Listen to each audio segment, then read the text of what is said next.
Okay, we're live. Welcome to the meeting of Dorset's Cabinet, 11th of June 2024. This is obviously the first meeting of Dorset's Cabinet since the elections, so I'd like to welcome you all. We've got quite a new cohort in Dorset Council. We have, by my count, 28 new councillors. They bring with them quite a depth of knowledge and skills, and also quite a lot of them are quite young, and we have a lot of diversity as well, which I'm glad to say. In recognition of that, I intend to bring to full council in July a paper which seeks to change basically the calendar of meetings so that Cabinet always meets at 6:30 in the evening rather than the summer and winter schedule. And I trust that members across the Chamber will support that. We obviously have a new set of priorities as a Cabinet, and we'll be bringing these forward at pace, and the first of those is on the agenda tonight. And I will run the Cabinet as Councillor Flower did before, so any paper, non-Cabinet members, colleagues can ask questions, and then we'll close that and move on to the Cabinet colleagues. I think we're going to do that across all the committees again. So without further ado, we'll go to the agenda. If I can open that. So the first one is apologies for absence, and we do have one, I believe. Yes, Chairman, we have apologies from Councillor Shane Bartlett. Yeah, Councillor Bartlett unfortunately had a car breakdown and he can't make it. So item 2 is the minutes of the meeting, which was held on the 12th of March 2024. We'll sign that. None of the Cabinet were obviously there at the time, other than in the audience. So I'm apparently told I can just sign them as a matter of record, if that's fine. Do I need to do that now? Or we do that later? Later. Item 3, any declarations of interest from Cabinet members? Nope. Item 4, public participation. So we have a question from one member of the public, I believe. He's online. His name is David Redgewell, who's attending virtually, and Councillor Andrews will answer the question afterwards. So over to you, Mr. Redgewell. Thank you very much. So I welcome the new priorities of the new council towards buses and public transport, and obviously continuing the work that Councillor Bryant and Councillor Knott did. But I think we've got to submit tomorrow to the Department for Transport, even though there is an election in process, our bus service improvement plan for the county along with BCP.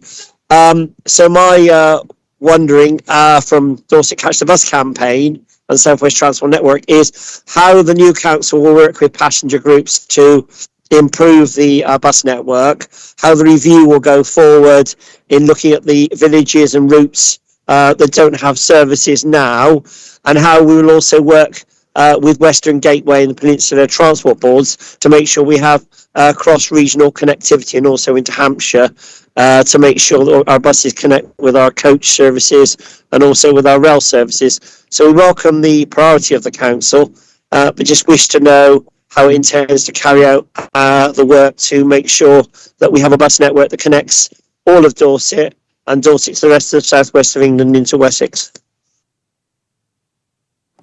Thank you for your question, and Councillor Andrews will now answer it for you. Well, thank you very much for your question, Mr. Redgewell. The Council is preparing its third bus service improvement plan. This refreshed plan will build on the progress that's been achieved over the last 2 years and sets out our longer-term aspirations to improve local services that are attracted to the government funders. The plan includes a vision for improving our socially necessary core routes, enhancing these routes to form the spine of the bus network, and working to develop the interconnecting feeder routes using community transport or demand-responsive services to improve the accessibility for more of our rural population. We will work closely with our bus operators within the enhanced partnership to deliver these improvements.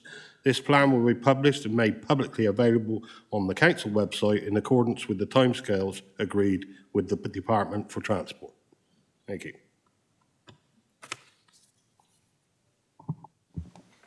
And you will receive a written version of that response as well. So thank you for your question. Thank you, Chair, and hopefully passenger groups will be involved in the plan. Thank you. Yeah. Item 6 on the agenda, no, 5, sorry, I can't read, is questions for councillors, and we have a question from Councillor Paul Kimber. Thank you, Chair, and Best of luck in your new position. This is not only something I picked up from the CPRE, but it also goes to my councillor's surgery, that the frustration from young people. A recent report put 10,500 people on the waiting list in Dorset for housing from the CPRE. Could we confirm the numbers of families needing social housing to rent and families in bed and breakfast? The need for affordable home, and I now go on to the need for affordable homes, is paramount and a major concern for local families. Soaring house prices, the cost of living crisis and wages have failed to meet many Dorset families. Given the fact that we're starting a new 5-year term, are we ready to meet the challenge of housing, and could we give us indicators of where we plan to build and to meet this challenge? Thank you. Thank you, Councillor Kimber. I did note that you didn't say you were from Portland. Councillor Taylor will give the response. Thank you. Councillor Taylor, Cabinet Member for Public Health. I'm sorry, it takes me a bit to get my head around this lot. Public Health, Environmental Health, Housing, Community Safety and Regulatory Services. Welcome, Paul. Nice to see you back again, and nice to see you talking about housing again, which is a really, really important subject. Sorry, yeah, we've got a lot of history, Paul and I have, discussing housing in the past. If I can just break your question down into the questions you've actually asked, and you'll get a written response to it, but I'll just outline what is in the written response. The first question you ask about the CPRE numbers that are saying there are 10,500 people on the Dorset, on the waiting list for housing in Dorset. I think that figure is both our council, Dorset Council, and also BCP. As of the 6th of June, which is last Friday, there are currently 5,962 households on our housing register. These are households who have an unmet need and have expressed a wish for social housing. But it's also important to note that these people will also be looking for other solutions to their housing problems, which may not involve the housing register, but it's a good guide to how many people are looking for housing. On your second question, numbers, hang on. You're talking about the numbers in bed and breakfast. The housing team have done an awful lot of really good work on bed and breakfast recently. It's not a suitable place for our residents to be put, and it is something that we only use as emergency accommodation for short-term respite for homelessness. As of the 6th of June, there are 21 families in bed and breakfast, but there's an intensive amount of work being done with these families to get them into settled accommodation. Bed and breakfast is not a good alternative. We've got an awful lot of temporary accommodation that we use, so it's only used when absolutely necessary. And then you're also talking about the challenge for housing in Dorset wider. Just a bit of background. The registered providers of social housing, or the housing associations, manage something like 25,000 homes in Dorset Council. So we've already got a lot of housing owned by them. And they also provide us with an awful lot of housing, which we very much welcome. However, as a council and housing authority, we really do recognise the demand for housing that is affordable for our residents, both to rent and to buy, far outstrips what we have. We're working through the plans at the moment to work out how we can accelerate the delivery of housing. And as you'll be aware, we've recently approved the housing strategy for Dorset Council. That at the moment does not have a plan underpinning. This is just in draft stage at the moment.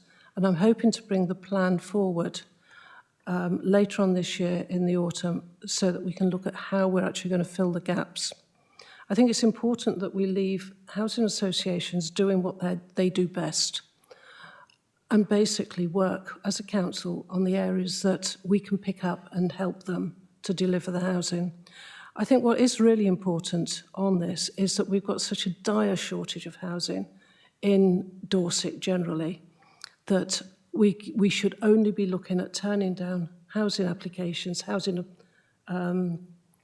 planning applications for housing in exceptional circumstances. When we have the likes of dentists and doctors who can't afford to live here because of the price of housing, that is not acceptable.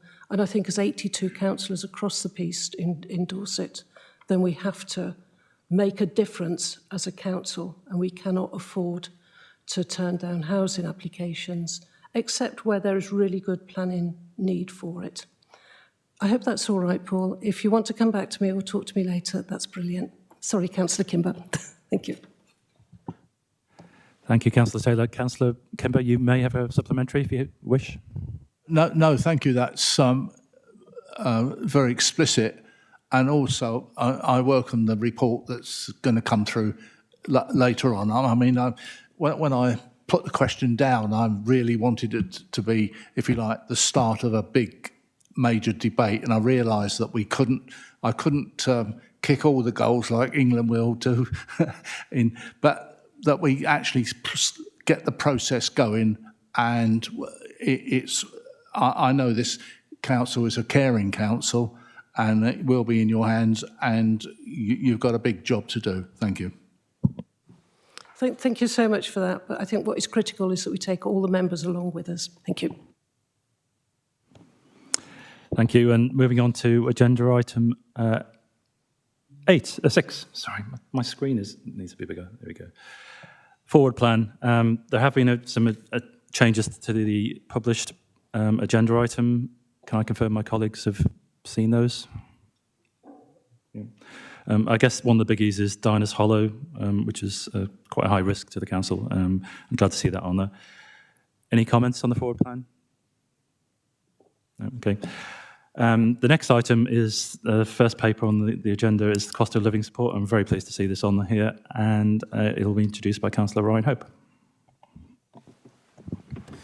Thank you very much, Chair. Councillor Ryan Hope, Western Ward, and I'm the new portfolio holder for, bear with me so I make sure I get the right title, portfolio holder for customer, culture and community engagement. Members in the chamber this evening,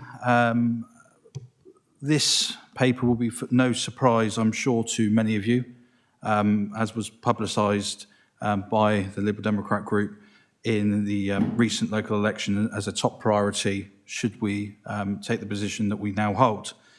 So it's with really great delight that I'm able to present this paper this evening, and also my thanks to Laura Connett, our Communities and Partnership Officer here at Dorset Council, for her support in putting the paper together.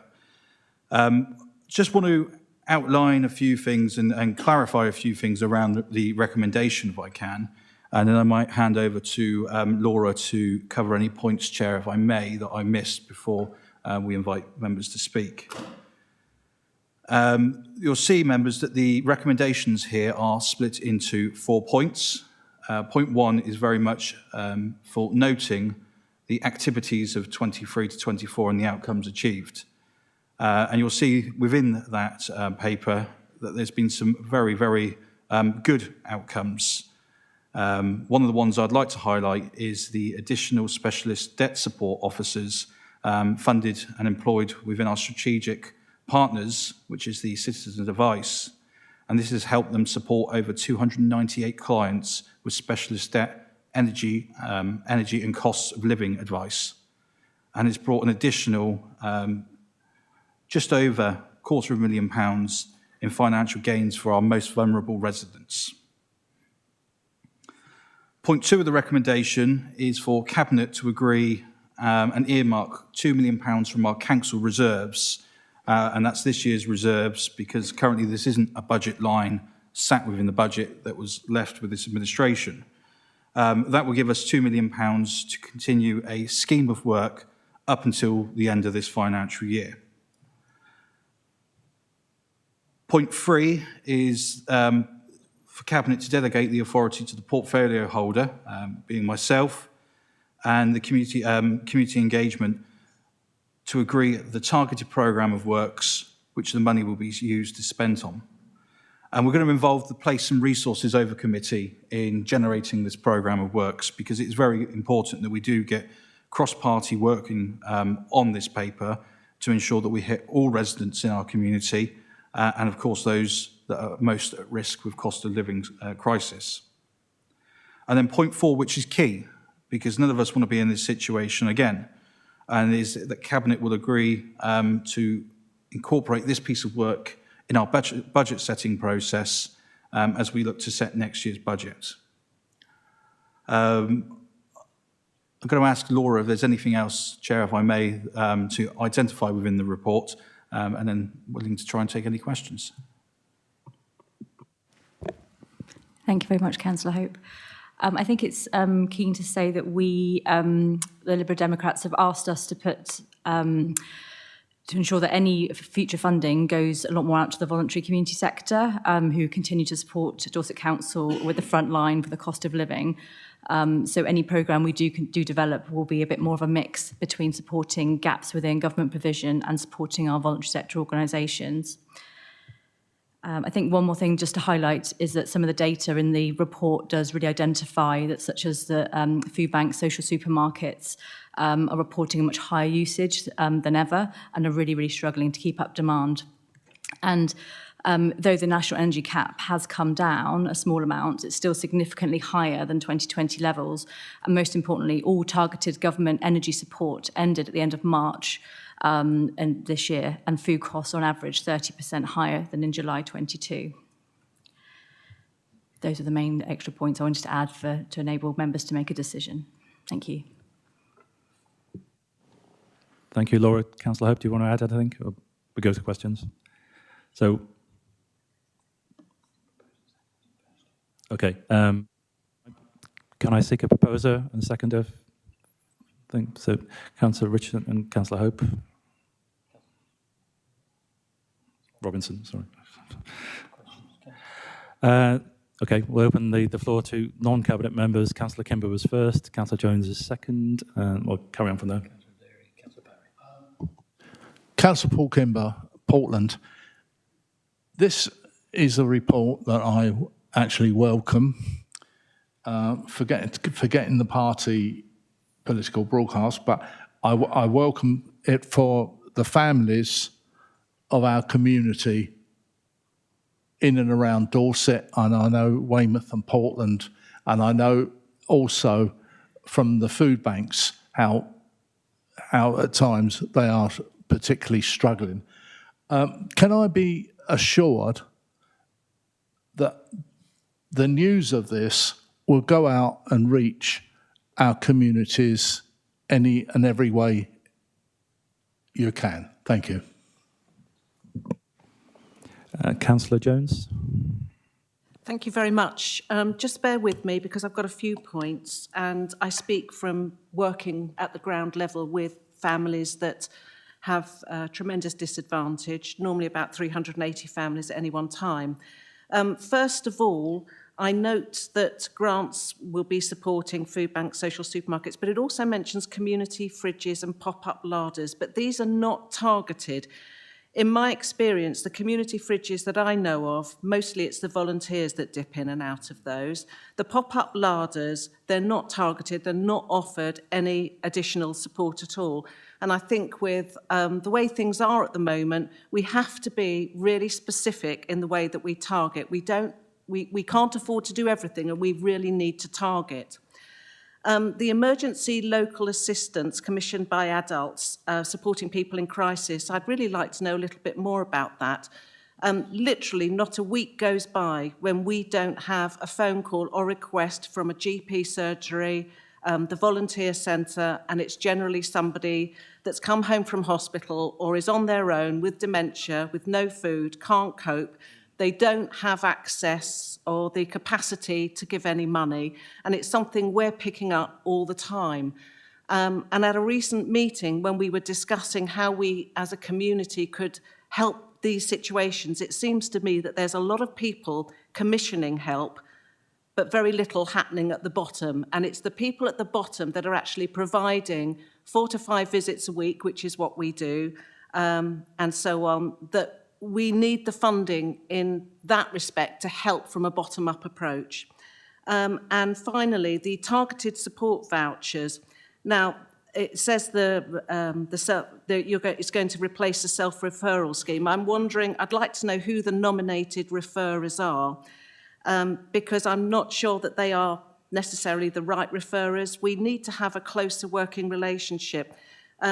What was happening last year was that people were getting supermarket vouchers, but actually what they really, really needed were energy vouchers. They couldn't afford to put the electric on in more than one room, and they couldn't afford to run the hob and so on. And the response I had there was that, well, it's because people are given supermarket vouchers so they can spend the money on energy. But for a customer going to a food bank where they're not paying anything at all, or they're coming to a social supermarket such as the pantry, they would pay £7. So they're getting their food, but they still can't afford to put the electric on to cook it. And that's a real problem. And I just would really like to have a closer working relationship to just knuckle down on the areas that are really, really crucial in this respect. Thank you. Thank you, Councillor Jones. I expect quite a lot of detail will be brought out by the people and resource overview. But Councillor Hope, do you wish to say anything? No. Sorry, I'm so sorry, but it's just, I just have to say, I'm just wondering why it's going to place and resources and not people and health. Surely it's people and health, not place. I believe it was a matter of expediency in terms of both, basically they're meeting first. Meeting this week. Yeah, it wasn't going to, it was too soon, sorry. It was too soon for them to meet when they're meeting, which is Thursday, I believe, but we could fit it in for July.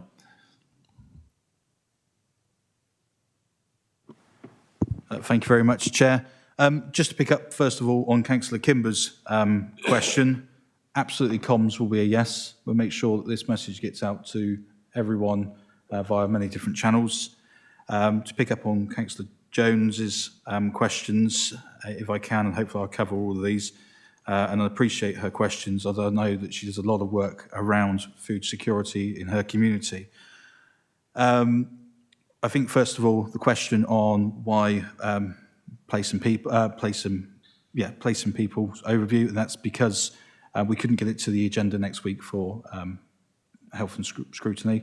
And it's the first opportunity because we want to make sure that this programme's available as soon as possible to support local communities. Some of the other points that you've picked up really are for that committee to look at, because tonight we are only in principle agreeing the use of the reserves and the framework of work. So I'm sure your comments will be taken on board at that committee when they look at the programme of work and how they deliver the support system. Thank you, Councillor Hope. I think Councillor O'Leary is next.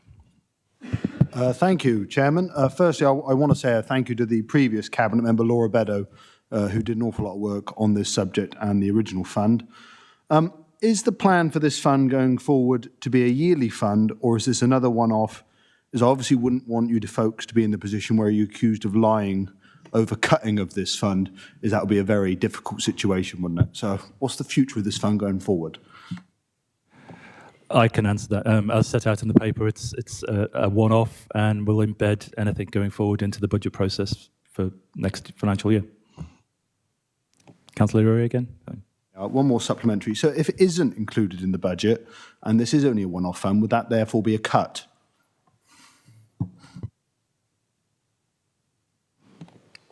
It won't be if it's embedded in the budget. The support will be there. Councillor Parry, I believe, is next. Thank you, Chair, for inviting me to speak on this matter. Look, I've got to return to this matter of which overview committee is going to look at this. Now, I appreciate the desire from Cabinet to want to socialise this as quickly as possible and to start the process of getting this these reserves transferred over. But we've just heard from the Cabinet member talking about a people place overview committee. We seem to be mixing our metaphors here and putting carts before horses and all the rest of it. It doesn't sit with place. It quite clearly is a people and health overview committee matter. If you want to have it as a joint overview committee, that may be your way forward, but I don't think that's possible on this occasion.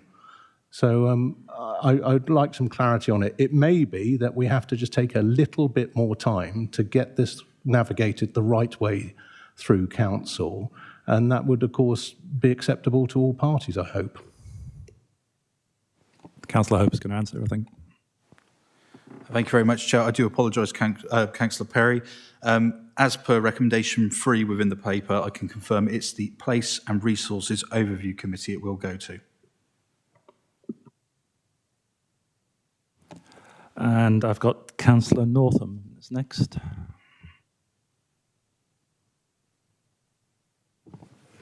All right, press the right button, they tell me. Okay, thank you very much. I support the further extension of this programme by the 2 million, and I look forward to the Places Committee deciding how, where and such like takes place. And I note in the paper today that the number of food parcels distributed in the UK has risen to 3 million. That's doubled since 2019. Back in 2014, the figure was at 500,000. And back in 2010, it was much less than that. So what I'd like to say is that we really do need this quickly because the problem is getting worse, not better. Thank you. Thank you, Councillor Northam. I have next Councillor Craig Monks. Thank you, Chair. Just a point that I won't dwell on, and more maybe an offer of support to Councillor Hope. I share my concerns with my colleague with regards to community fridges and larders. I've set up and run a community fridge and a community larder, so I know that quite often they all run on different guidelines and rules and qualifications or lack of qualifications. So I just wanted to follow on from my colleague to say that I do share those concerns, but I'm very happy to, where Council feel it's appropriate, to liaise with Councillor Hope and maybe offer some on-the-ground advice and experience on the matter, because what I wouldn't want to see is the risk of some of this funding and ultimately taxpayer money kind of being lost in the cracks to organisations that maybe wouldn't make best use of it. But that's just really the point. So I don't necessarily expect a response, but thank you. Thank you for your supportive comments, and I'm sure we'll be in touch. Councillor Lacey, oh, sorry, right. Thank you very much, Councillor Monks. I just want to really reiterate the point that at the moment we are just primarily looking at the scheme of work and the funding. But one thing I will just say on the delivery is we are committed to looking with organisations to deliver preventative measures as well. So we will be working with known partners when we will make sure that the people that are accessing these resources are the right people, and we will also be looking to offer them support to see how we can support them ongoing to try and reduce this fund over years. Just to add, my community fridge and larder are very good resources. If you'd like to give me some money, Bedminster would welcome it. Thank you. Next we have Councillor Lacey Clark, who's online. Thank you, Leader, Nick, I don't know what we call you now. Councillor Arden, thank you, Councillor Arden, for that. My question is more about the precedent this is setting. We have the separate overview and scrutiny committees very clearly designed to cover the right subjects and to have the people with the best placed knowledge on those committees.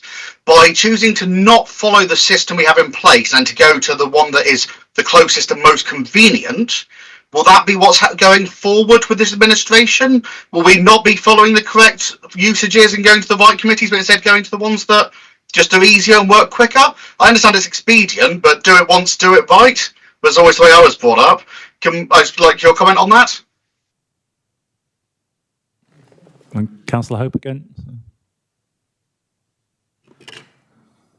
Thank you very much, Councillor Lacey Clark, for your question. I'm hoping I picked it up because the audio wasn't brilliant there. But I think from the gist of what I could hear is you were asking around the process of this administration on quick and easy, or the right process, and I can assure you that we will be carrying out the right processes in administration, and I'm sure the leader will support that.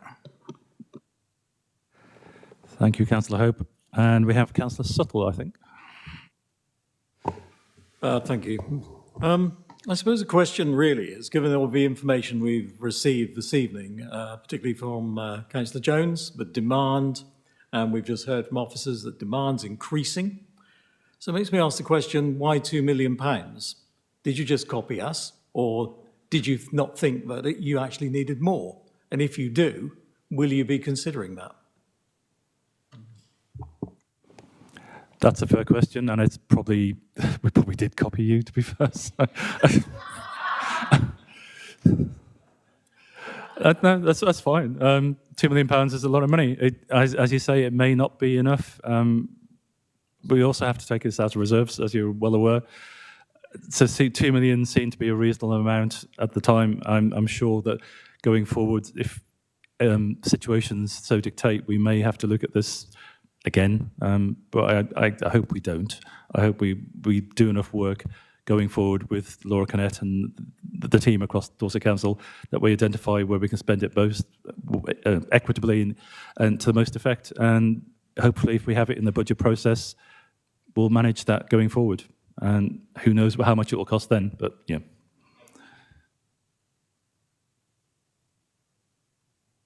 I don't think we have any other questions that I can see. Councillor, yeah, I was going to say, I'm now going to Cabinet members. So Councillor Claire Sutton. Thank you, Nick. It's essentially picking up on the points made by Councillor Jones and Councillor Monks, and I genuinely recognise the concerns about ensuring that the money goes to the right places, without a shadow of a doubt. But what springs to mind is an example of this is, for example, and Councillor Kimball will know much more about this than me, the community fridge on Portland. And I suppose one of my concerns is that in our very, very poorest communities, there might not even be the capacity to set up the organisation which has, the right governance to be able to deliver it properly. So I wouldn't want to, necessarily chalk off organisations that don't have the government's arrangements in place. It would be important to help them get them in place, and that would actually be quite a good use of some of the resource here, particularly as, this isn't necessarily going to be an infinite stream of resource, is it? We can all recognise that. So it's really important to use some of it for building capacity and making it sustainable, making the money count longer than, the initial 12 months. So in that vein, so these are questions. So the first question is, can we consider using it to also some of it to build capacity in order to improve sustainability, and also in some cases be proactive and not only go to known partners but go to communities where there's very, very clearly a need for community infrastructure to deliver these things, but there might not at the moment be the capacity within those communities to do so without a bit of a helping hand.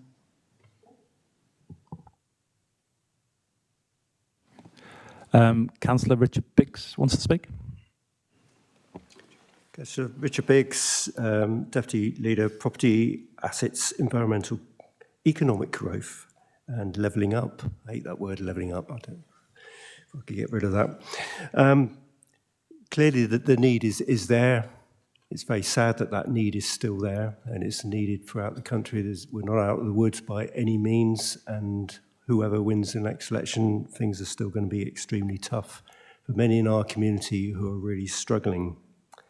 I took with interest the comments about should we go with place, and clearly there were reasons diary-wise why that has gone not to people, rather to place. But I would say that there are aspects of it which do sit in place. And I think we need to look wider than we've done before and not create a sort of benefits dependency. And there are other areas that need to be picked up. And I'll give you an example which sits in my area, which is digital inclusion, which comes under the digital infrastructure. Currently, they have a budget of about £150,000 a year. And they have to find bits of revenue across various streams, wherever they can, any grants they can pick up. And it all takes an inordinate amount of time. Digital inclusion can often mean examples where many NHS services are now provided online. Many young mothers, etc., pregnancy, etc. Some of them do not have internet access, do not have enough mobile data on their mobile phones to use the service. So free NHS service has gone for some people, and they're the sort of people who can really be helped with targeted help if they really can't afford it, to give them the skills to use it, which is sometimes a problem, but it may be sorting out an internet connection for them to use those services. That sits very much in place, as well as transport issues, getting to work, that can sit in place. So I think we need to think wider than just supporting some of the excellent work that is out there, looking wider. So just make that plea, and I think that's one example I would give. But certainly I would support it. I think the evidence we have is £2 million, and we know what that can be spent on. So that's a really good guide, and I think it is a fair amount to use. That question will come up again when we set the next budget as to whether that's appropriate amount, whether we can afford it, and whether we need to change that, and whether it's business as usual within certain budget headers. Thank you. Thank you, Councillor Biggs. I think Jonathan Murr wants to come in before Councillor Taylor. Thank you, Leader. Jonathan Murr, Monitoring Officer. There was a suggestion earlier in the meeting that, in effect, it's not constitutional and within the terms of reference of the Place and Resources Overview Committee to consider this matter, and I'll just explain why that's not the case. So first of all, as Councillor Biggs has explained, there are some cross-cutting issues here that cut across both overview committees. And then Article 7 of your Constitution deals with the business that goes to overview committees, and it explains that except in relation to education functions, which can only go to People and Health Overview Committee, the fact that there's a primary responsibility seen for one of the overview committees does not prevent the other overview committee from considering that matter where you've got an issue that cuts across the terms of reference, the main role of both committees. So your constitution is absolutely clear that you can do that, and especially when, as Councillor Biggs has explained, we're dealing with something which is cross-cutting in nature. But I just wanted to make that clear, that you are acting in accordance with your rules if you agree the recommendation. Thank you for that very useful clarification. Councillor Taylor. Thank you. I just wanted to look for a second at paragraph 3.1, which talks about the money that's already been given to the council through the Household Support Fund of nearly £2.3 million, which needs to be spent between April and September, I think, this year. Appendix 1 outlines how we're going to spend that. And this, please, isn't meant to be any sort of criticism. The distribution of that money, to me, reads that it was decided by SLT, and I think it's probably because that was during the election rather than for any other reason. Could I ask that Appendix 1 is also considered by the Overview Committee? I know this is money that is already being spent at the moment, but I just think it would be good if we had some member input into that. That's my first question. And my second one, we've had a lot of debate, which I think is a bit of a wasted debate, and thank you very much, Jonathan, for clarifying it, about which committee it goes to. This is really dancing around the head of a needle as far as I'm concerned. Wouldn't it be just as easy if we asked Councillor Canning if he would like to invite all members of the other overview committee in? Because we are a very open and inclusive administration under the Liberal Democrats. And as we are doing in this committee, we are inviting anybody to speak on any item. And I'm sure that would be the case. Certainly when I was chair of scrutiny, I would have welcomed anybody coming in and talking. Thank you.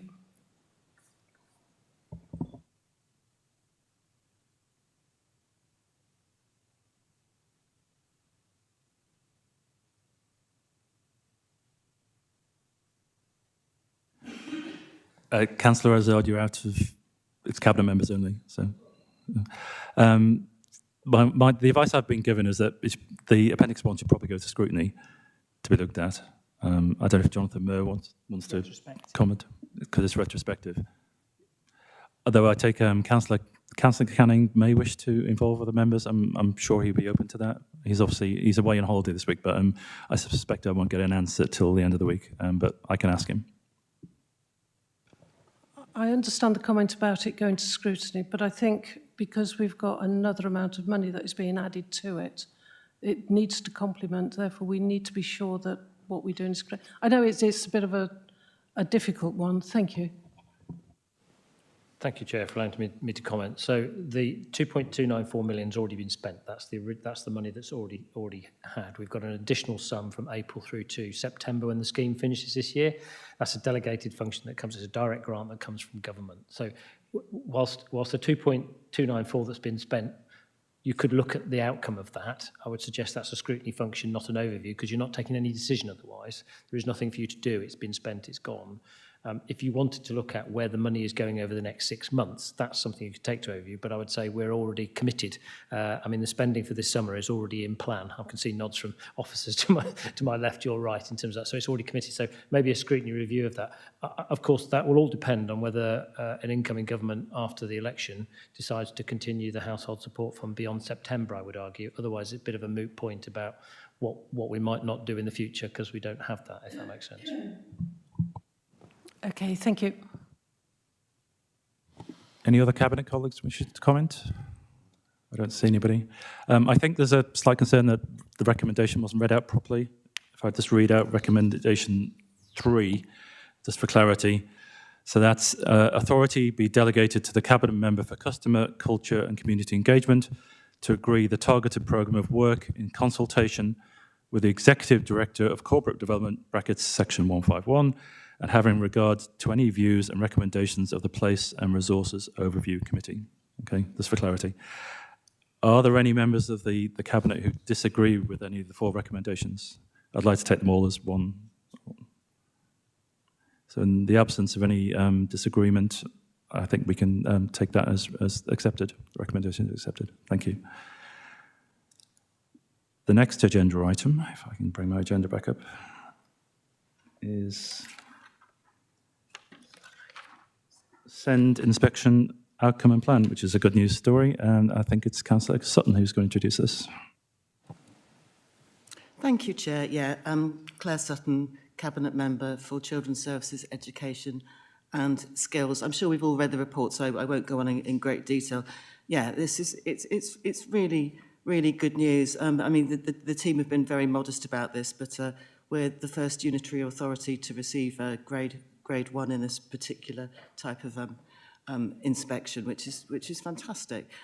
You'll have noted that it's it's a partnership inspection from Ofsted and the CQC, so embraces both education and health. So it's not just an inspection of children's services. And it particularly focuses on the lived experiences of our children and families. The pack also includes the self-evaluation, which demonstrates that the partnership knows itself really well, in that the self-evaluation had already identified areas for improvement which cross-cut with what the inspectors found.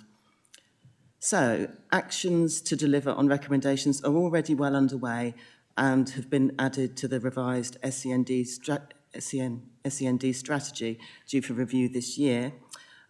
Clearly, we all know from our casework, etc., that there's always more to do, but I firmly believe that the inspection findings reflect our culture and values, which are essentially born of the leadership offered by our children, young people and families.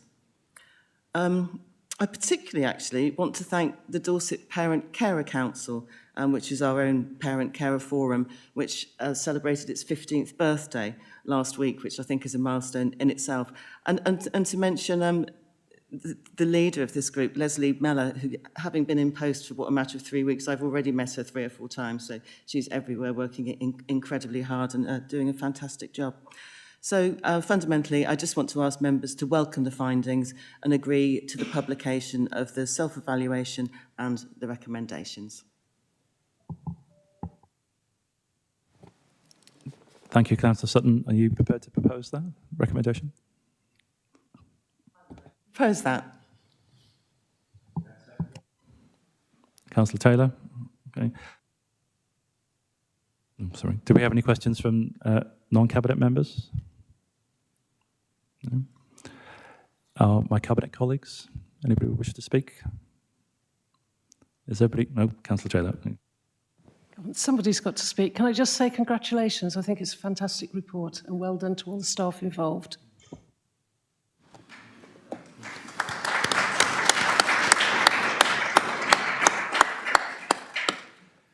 So does any cabinet member disagree with the recommendation? No. In this case, in the absence of any disagreement, we can say the recommendations are approved. Thank you. And the next one is Councillor Sutton again. It's Children's Safeguarding Partnership Review, item number 9. Thank you. Again, everyone will have read it, so I'm not going to go on. As most of us at least will know, the current Pan Dorset Safeguarding Children's Partnership comprises Dorset Council, BCP, Dorset Police and NHS Dorset. Fundamentally, the challenge over the last 3 years has been to be honest, a divergence in the performance of the two local authorities. So it's not just performance, but also the practices are different. We've done our best to adapt, but fundamentally it's been difficult to deliver the Pan Dorset's policy for this reason, and examples of this, which I've been provided with, include the extra familial harm strategy, which was delayed because of these issues, and the different needs and priorities of the two authorities, and therefore needing to allocate resources differently has also caused delays. So the proposal is to create 2 separate partnerships, with the new Dorset Children's Safeguarding Partnership to also include Dorset Education. And the statutory partners, that's the police and NHS Dorset, have already agreed to this proposal, should it be agreed. The positives are focus on children and families in Dorset, driving policy and priorities in a timely way, and including education as a 4th statutory partner, I think is really important in terms of generating a stronger focus on Dorset schools, integrating that far more closely, and better oversight of wider legislative changes, which my team can provide further details of.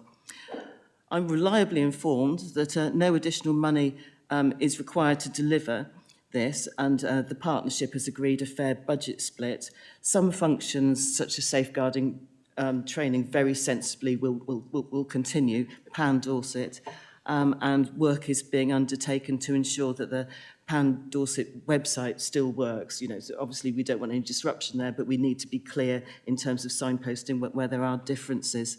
So the recommendation, which I'm going to propose this time, is the creation of, sorry, I haven't got the words in front of me, which I need to find.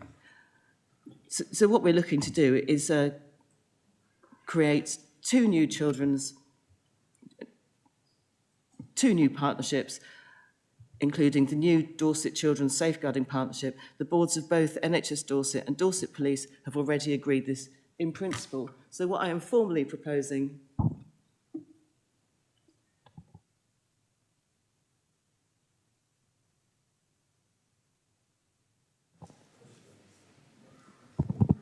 my apologies, doesn't seem to be working on this side. In order to meet the needs of 2 separate local authorities and enable the effectiveness of the partnership arrangement moving forward, the separation of the Pan Dorset Safeguarding Children arrangements and the creation of a Dorset Safeguarding Children's Partnership and a BCP Safeguarding Children's Partnership be agreed. Thank you. Thank you, Councillor Sutton. Do I have a seconder? Councillor Ryan Holloway. Any questions from my non-cabinet colleagues? Nope. Any questions from cabinet colleagues or comments? Councillor Biggs. It does seem really sensible. I just wonder, are there any downsides? Is there any risk in that separation? I'm thinking of people who work across BCP in Dorset. Is there a small, if not minuscule, risk of somebody sort of slipping through the cracks, I suppose? I'd like that assurance that that's been considered, please.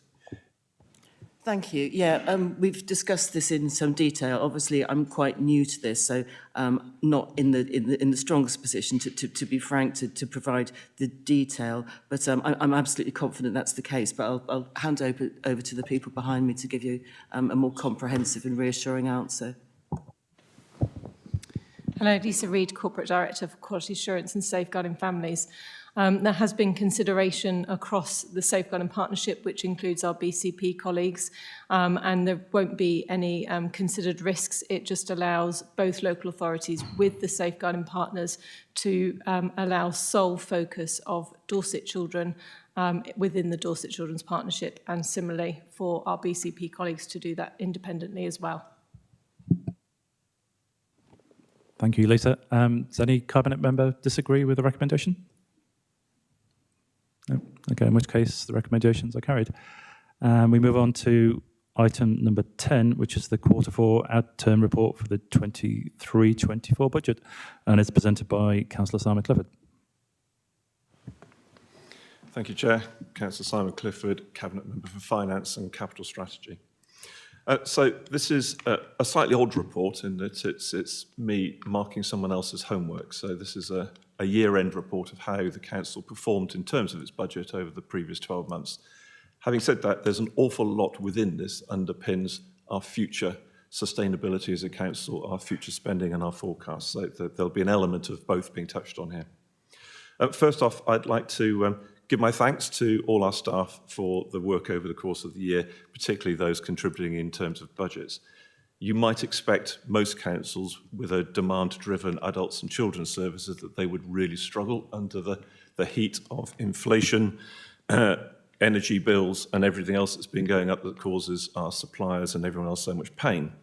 I think it's commendable that our adults and children's services have kept largely within budgets, within 2 or 3% or so, which is quite remarkable in many ways, and I give them full credit for that. I'd also like to thank the rest of our staff who contribute, but particularly in terms of the leadership that's shown across our council. I think there has been some outstanding directors who've done a fantastic job. I think this council has some absolutely first-class management, and I think the staff are hard-working, committed, and very passionate about their jobs. So everyone has contributed to that. However, when you read this report in detail, you will see areas that will raise some red flags, and certainly did raise some red flags with me. If I refer you to page 173, we have the finance team's, the finance director's own view of the risks associated with this council. You'll see that the one risk is at medium, the current risk is at medium, but the residual risk is at high. Residual risk is an amalgam of national problems, such as funding, such as the demand-driven services, but also some local problems. One of them is the dedicated schools grant. Over the course of the next few years, we're going to hear a lot more about that, and another phrase you're going to hear a lot more is a high needs grant. These are areas that are going to be very difficult for all councils to resolve, and Dorset is no different. We have a plan in place of sorts. It is with government aren't being particularly helpful towards it, but we have a plan in place that will enable us to ride out what is a very significant financial risk to our council. On top of that, we have, as I said, this report underpins much of the future spending. We have an acknowledged financial black hole. I know finance people don't like the word black hole. They prefer deficit, but for most people, financial black hole in 5 years' time of £50 million. That is a huge amount for this council to adjust to in order for us to be sustainable. It is a little disappointing that the previous administration have not had concrete plans in place on how they're going to deal with that, and it's something that we now, across all our cabinet positions and across all our management and all our staff, are going to have to start to work out how we do that and how we deal with that issue. As well as that, you'll notice that at the end of year, we finished just slightly under £1 million overspent. Well, the size of our budget, that on the face of it is great news, really well done. That does slightly hide the issue, though. Had it not been for a close to a £15 million windfall, we would not be in a position that we are now, and we would have had to done some fancy footwork in order to make our budget balance.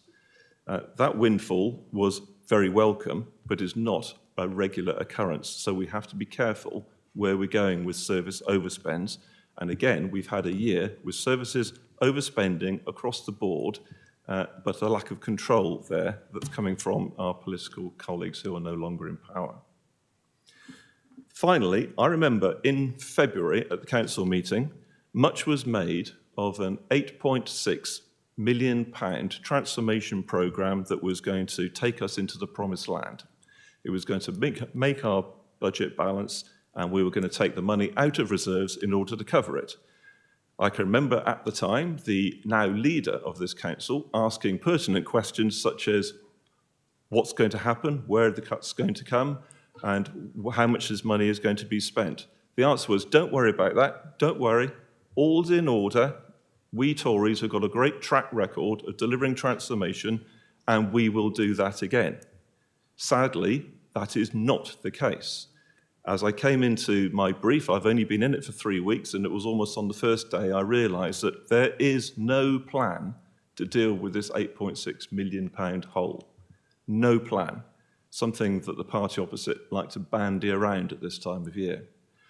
So that leaves us with various issues that we're going to have to look very hard at over the course of the next few years. It is disappointing to be in a position we're in, but I know with commitment we've got from all our cabinet colleagues that we will get there and deliver a positive budget. So my thanks again to all the staff who've contributed. In particular, I'd like to thank the finance team sitting behind me at the minute, who have been invaluable in bringing me up to speed as best they could, accepting within 3 weeks or so that there's an awful lot to be learned. They've done a great job, and I'd like to propose the 3 recommendations we have, 1, 2 and 3, as written. Thank you, Councillor Clifford. Do I have a seconder? Councillor Briggs. I'll open the floor to non-cabinet members. I'm sure there'll be lots of questions. Councillor O'Leary, I think, was the first. Sorry. Thank you. Thank you, and congratulations, Councillor Clifford. It's nice to see one of my residents doing well. The question I have is, following that political rant, is the council on track to still increase council tax by the maximum amount following next May? And how will that impact your promises and plans to reduce car parking charges in Weymouth, build new council houses, and other such promises that were made? Thank you.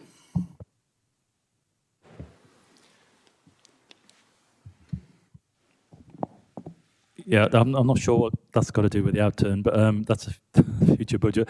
Councillor Clifford will answer. So 2 conflated issues there. The first one is council tax. So we are currently, we've inherited the Conservative Party's forward plan for the year, where they had a maximum council tax increase planned. I should note that in the medium-term financial plan, which is a plan that they put forward in February for the next 5 years, they have council tax maxed out throughout that entire period. We wait and see what happens with the adult social care grant as a potential new government comes in. As to car park charges, there'll be more on that in the coming weeks. I know a decision is imminent, and I don't want to prejudice that decision. I'm just trying to see from the body language of the cabinet member sitting in front of me whether that decision has actually been made or not. But perhaps he would like to either answer the question or bat it away until such a decision has been made. But it's been very clear from day one that car park charges at some of our coastal towns will be reduced as a commitment. Thank you, Councillor Clifford. Do I have any other questions? Councillor Perry. Thank you. I was a little bit surprised by some of the comments directed at the transformation programme. I was heavily involved in the transformation programme in the last administration, particularly in the area of children's services. The Blueprint for Change programme, which Councillor Clifford may not be aware of in its entirety, was set about creating a sustainable children's service that would not only dramatically improve service, but ensure that our children's services budget deficits could be brought into some sort of line and ensure that we could achieve the balanced budget, which we were able to do as an administration throughout the 5-year term that we were in the leading the administration of Dorset Council. Could Councillor Clifford please confirm if the things like the Blueprint for change and those efficiencies of children's services and indeed the adult services, the two big budgets, if you like, in the People's Directorate, have actually delivered and are going to continue to deliver for the people of Dorset.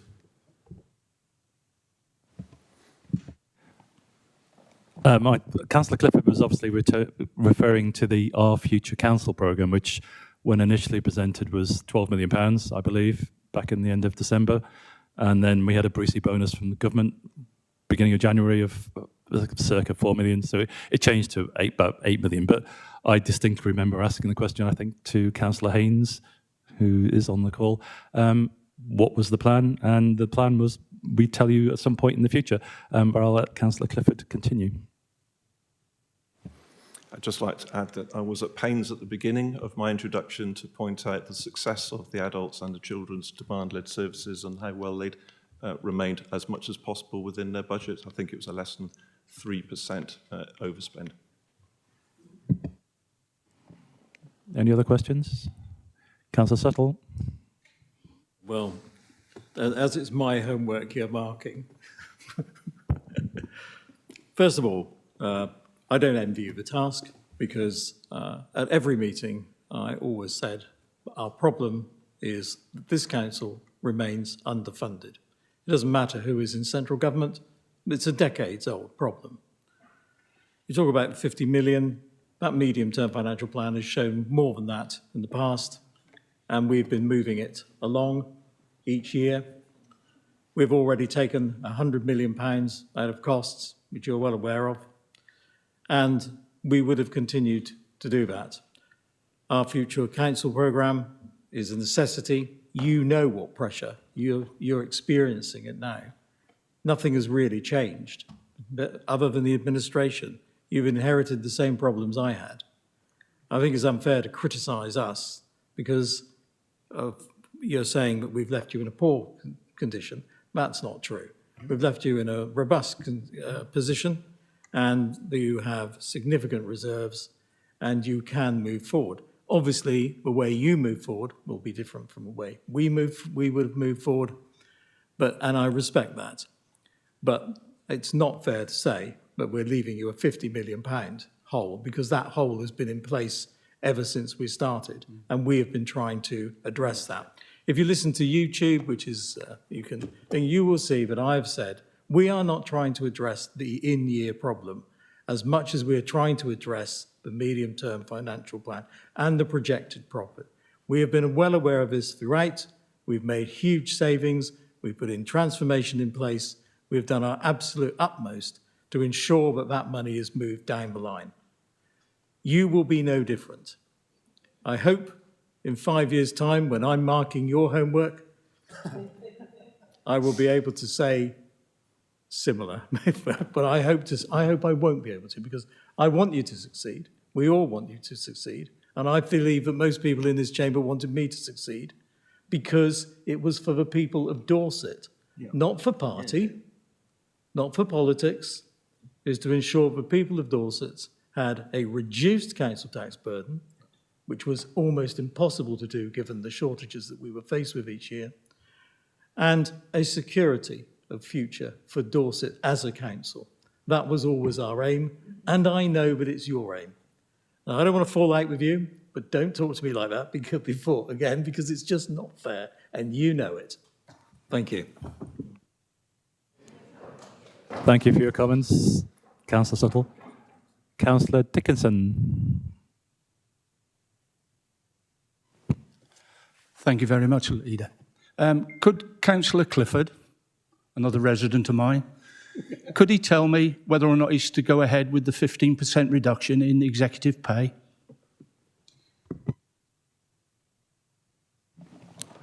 I'm not sure that's in the report in front of us. Councillor Clifford will answer, but there's no plan.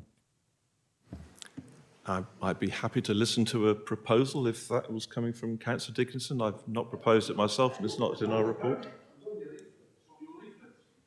I can absolutely guarantee I have never said the words 15% reduction in senior executive pay, but there you go.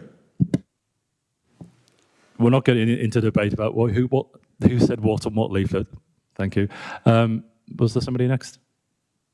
Councillor Kimber and then Councillor Monks. Yeah, thank you, Chair. Paul Kimber, Portland. Thank you for the report. And clearly, we've really got to sit down and work through this to go forward. You certainly have my backing, because obviously this is, and it's not, I'm not going to go down the road of a blame game. It's a fact that we're underfunded, and I think that's the way. But whatever, I would say that please keep us updated as we go forward on this, and how we go forward. I realise you've been left quite a problem. However, keep us updated. Thanks. Okay, I don't think there was a question there, Paul, but Councillor Monks next. Yep, Craig Monks, Bedminster Ward. It would be remiss of me to miss the opportunity to ask a question with regards to car parking charges. Taking note of the report and the suggestion by the portfolio holder that the parking charges for Weymouth will be reduced, how will that affect other market towns across Dorset? Because from my impression of the report is that there's no opportunity to reduce parking elsewhere, so will that be offset against places like Bedminster? And also, would this be, I'm sorry, Chair, I'm new to this. I'm also aware from the colleagues over there that this decision is imminent. Is there any form of consultation with residents on any changes? Thank you. Thank you, Councillor Monks. I will take the fact that you're new as latitude. There is no question to answer here. We're talking about the outturn report, so I'm not going to let that question go forward. Is there anybody else who isn't a Cabinet member who wishes to say anything? Okay, over to my Cabinet colleagues. Anybody else want to say anything other than we'll come in rapid? Councillor Taylor. Thank you. I've got three questions I'd like to ask, please. If I can turn to page 174, agenda item 9.4. There's a comment here that says that the Council's budget is essentially fixed in cash terms and its ability to raise income is limited. I think I would like to challenge that, because raising income is one of the ways that we can have additional income to keep council tax down. And I'd therefore like to challenge officers to come up with income generation ideas. This was something that was put forward in the Budget Cafe and also the budget scrutiny, and I would hope that officers will take this and have a serious think about it. So that is just a plea to officers. My other question is on page 195, if I can find it. Just a moment. 13.2. I wonder if I could have some sort of explanation, because this is talking about debt and outstanding debt. And the balance, it says that the balance outstanding was 56.3 million, which is an increase of 12 million on the quarter. That seems a heck of an increase in debt. And I wonder whether there's some sort of explanation as to why our debt has increased so much in one quarter. £12 million is a lot. And I'll come to my third question, or my third statement in a moment, if I could have an answer to that one. If I deal with those in reverse order. So the debt programme, yes, it's, you've clearly been reading in great detail. So the figures have been shared with me as the Cabinet member. And officers have provided assurance that this is a snapshot and these comments are accurate because of the timescale. At the time, this was effectively a pension provider paying out at a specific moment in time. So it is a matter of routine. It just happens to fall in that window. If I answer your first question, which was about income generation, I'm sure that directors here and Cabinet members will be passing on those exact words, because I think it's quite right. I do agree with Councillor Suttle in one of the areas that we can raise more income is by continued lobbying of government, and we will, of course, be doing that. Thank you. And if I can just come back on my third one, I have to say I think it's in extremely bad taste discussing senior officers' pay in a public meeting when we have so many senior officers here. Our senior officers do a sterlingly good job, and I think that is not a discussion that should be in a public forum. Councillor Andrews. Thank you very much, Chair. I've just got one query on the page 175, 10.2. Where did we get that £14.9 million underspend from? I mean, where did that come out of? I just don't understand it.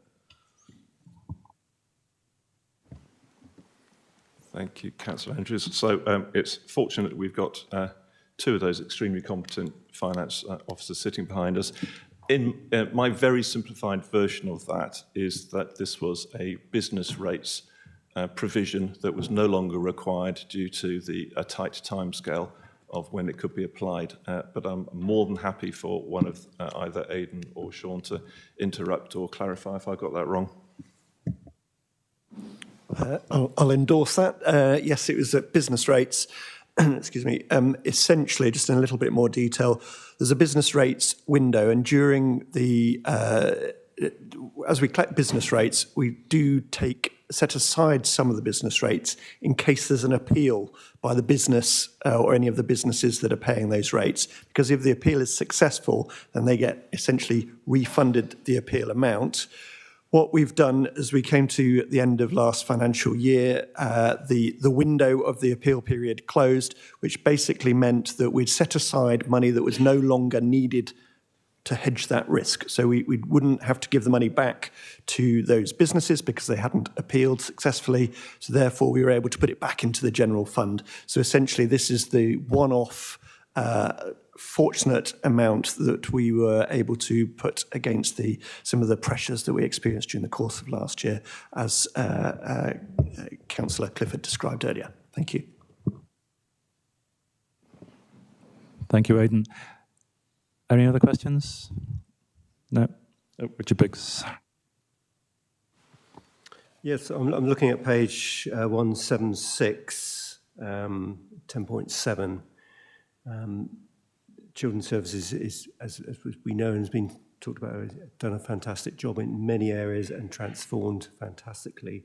I do note that the overspend with external placements, £3.4 million, and it is rightly pointed out in 10.9 that some of that has been offset by bringing in sort of in-house fostering and in-house residential homes, which I absolutely applaud, and that's something we should be doing more of. I think it's a scandal, some of the way that hedge funds are managing children provision throughout the country, and I think it's to be applauded that they've reversed and bringing many things back in-house, but running them much better than the old-fashioned model. So anything more that can be done in that area, I think, is to be welcomed. So that's just really a comment, really. Thank you. Thank you, Councillor Biggs. If there's no more questions, I will read the recommendations out because I don't think they were completely covered by Councillor Clifford's introduction. So there's three recommendations. The first is that the draft revenue and capital outturn and the financial performance for the year ended 31st of March 2024 be noted. The second recommendation is that the use of unring-fence reserves to support the 2023-24 final outturn, in addition to increasing the general fund balance in line with the financial strategy document, be approved. And finally, that a transfer of 4.4 million reserves to a ring-fence reserve to support the dedicated schools grant safety valve programme and realignment of existing earmark reserves as reported in section 11.6 of the report be approved. Does any Cabinet member disagree with those recommendations? In which case, the recommendations are approved. Thank you. Agenda item 11 was going to be presented by Councillor Bartlett. Unfortunately, his car broke down. He's very upset not to be here. So I'm just going to briefly introduce it based on a very quick scan of the recommendations. So this is to do with BCP's local plan. BCP are far in advance of their local plan than we are, as we may know. We've had to respond as the neighbouring council, and the responses are attached as appendices. I guess that the bit I take away is we are, as a council, disinclined to accept BCP's housing need, potentially, is probably what I took as the main point, which is probably good news for us, because it means we don't need to build as many houses on the government's formula. Do we have it? Does anybody, I think Terry Sneller is going to speak about it, so if Terry will elaborate. Yeah, so the response to the consultation was made, the consultation ran during the pre-election period, and hence an officer response was made to that consultation. And this is seeking endorsement from Cabinet of that response that's already been made. There is also a supplementary response that was made to the Community Infrastructure Levy consultation that ran at a similar time. We're obliged to engage with our neighbouring councils as they produce their local plans under the duty to cooperate, and that has been ongoing through the production of the BCP local plan. You mentioned the housing numbers within the local plan, the BCP local plan. The government's standard methodology proposes or arrives at a much higher number than they are proposing within their plan. We jointly produced some evidence with BCP that looks at those numbers, and they've gone with the lower number as their suggestion within that plan. That will need to be assessed during the examination of their local plan as they submit that.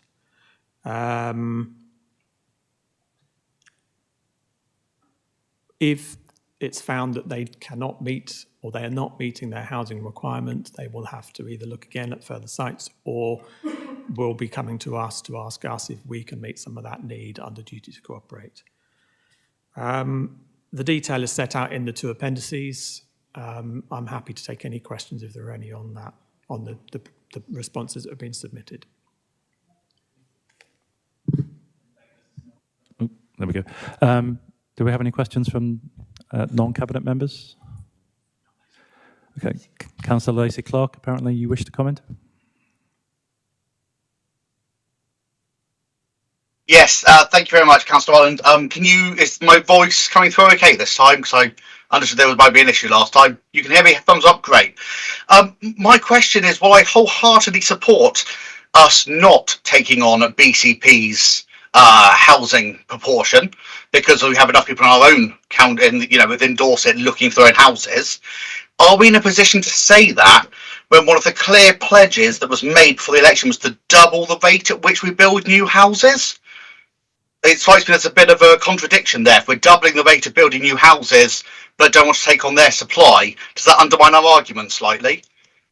Thank you. I think I can answer that. There's an echo somewhere. Yeah, we have pledged as the administration to build more affordable homes that people can afford. We will do that. That's not in any contradiction with taking houses from BCP. We will build them in the places where we want them to be built, and that's our plan. I don't know if Mr. Sneller wants to comment. I don't think he needs it, or Jan Britton. Only to say, if Councillor Lacey Clark wants to pursue that conversation, we had great difficulty sitting here hearing exactly what he was saying. So it may be that he wants to get in touch after the meeting, and we can perhaps elaborate on what you've just said, Leader. Did you hear that, Councillor Lacey Clark? Yeah, okay, thumbs up. Any, Councillor Jesperson?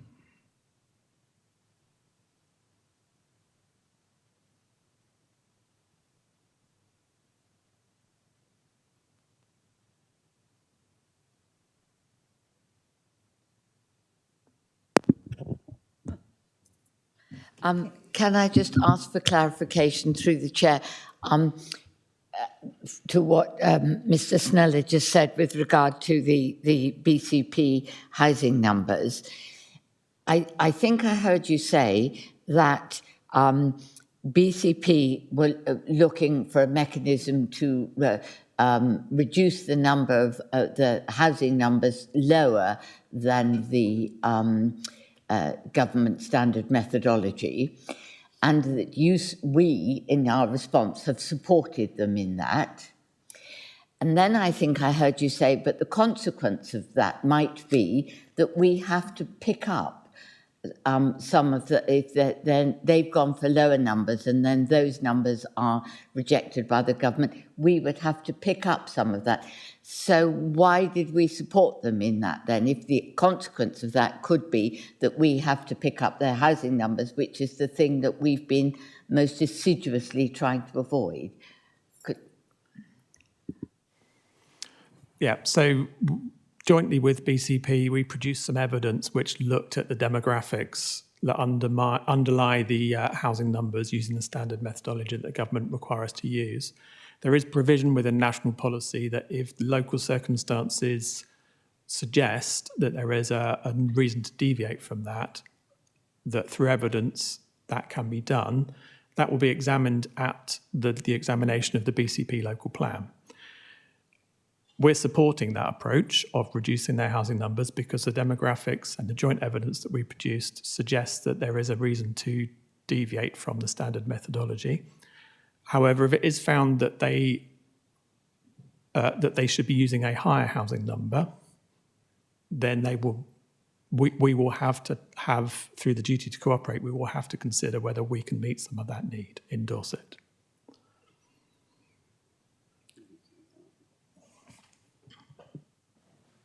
I think the answer was the higher number makes no difference to us. There is a duty to cooperate, so the lower number, and yeah, okay. We are successful in persuading the government that the lower number is correct. That reduces the threat to Dorset of having to take further housing from BCP. So us collaborating with them to evidence the lower number is a good strategy from our point of view.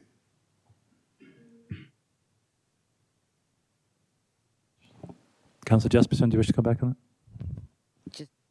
Just very briefly, and then I'd like to take this outside for further clarification, but can we, because we didn't go in the first draft of our local plan, we didn't make the case for the exceptional circumstances and reducing our housing numbers below the numbers given by the standard methodology. Do I understand what you're saying then is that going forward, we intend to do that? Because unless we do that, we are not going to be taking advantage of the position. We're going to be disadvantaged by this. A yes or no will do, and then I'll take it outside the meeting. We're going slightly off the topic of the report, but do you wish to answer that? I think it's probably easier if we take it outside the meeting. Councillor David Taylor, I think, was next, then Councillor Rezard. No, you didn't. Okay, fine. Councillor Rezard then. Thank you, Chair. Beryl Rezard, Wareham Ward. I would like to say that when I was reading this, it's quite complicated and difficult because each paragraph seems to counteract the other one. So where I was reading it, it was saying the demographics for BCP seem on lead to the fact that the numbers of children are going down. Yet we always seen in BCP that families are increasing. So I can't understand why the model that is being used has diminish the numbers, and I would hate to think in years to come that we are going to be saddled with actually extra housing. The other question I want to ask is, in 1.9, it says the allocation of site to help to meet the gypsies and travellers and sports delivery of the Stour Valley Park as a strategic part of the green infrastructure will serve both the residents of BCP Council and Dorset Council areas. I understood that we already had gypsy and traveller sites in BCP, in Dorset Council. And why are we, in that case, having to share a site with them for this reason? Thank you. Over to Mr. Sneller. Yeah, I think the more detailed response in Appendix 1 sets out the 2 points differently. We support them. There is a need for Gypsy and Traveller pitches within the BCP Council area, and we support them making provision to meet that need. We're not sharing that with them. I think the point about sharing relates back to, or the meeting the needs of both BCP and Dorset relates to the Stour Valley Park rather than Gypsy and Traveller. So they should be separated out. And in the full detailed response that was made to the plan, I think it makes that clear.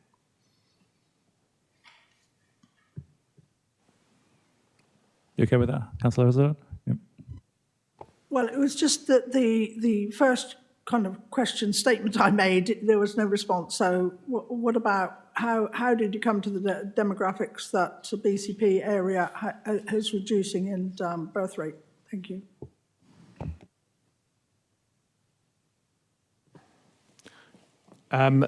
It's quite complicated.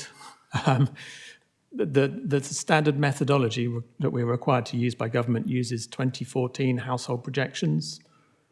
They have been reviewed by the Office for National Statistics and found that there are some discrepancies within those, but the government still require us to use them. When you use more up-to-date or locally produced household projections, you arrive at the lower number, which we think is more representative of what's actually happening within the BCP area.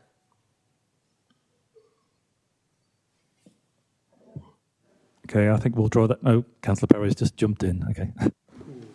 Thank you. Thank you for indulging me, Chair. It really is a matter I speak on as a ward councillor. My West Parley ward, of course, borders BCP, as a number of councillors in Dorset Council will be aware of. Those of us that do have that border place are constantly aware of the challenge that we have in trying to be good neighbours with our BCP authority. We often see planning applications on the edges of BCP that actually impact the Dorset Council area to a greater extent than does BCP.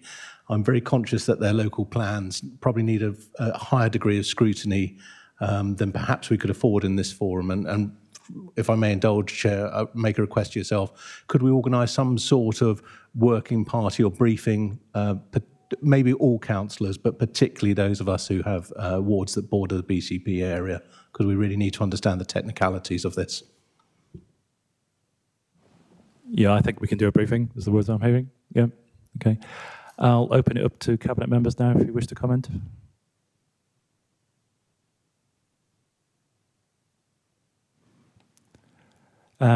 So I should have said I propose it in the absence of Councillor Bartlett, I guess. And do I have a seconder, Councillor Andrews? Anybody disagree with the recommendations? In which case, recommendations are approved. The next agenda item is urgent items, and we don't have any. And then the final one is exempt business, and there is no exempt business. So I'll close the meeting at, was it 7:57? Thank you very much for attending.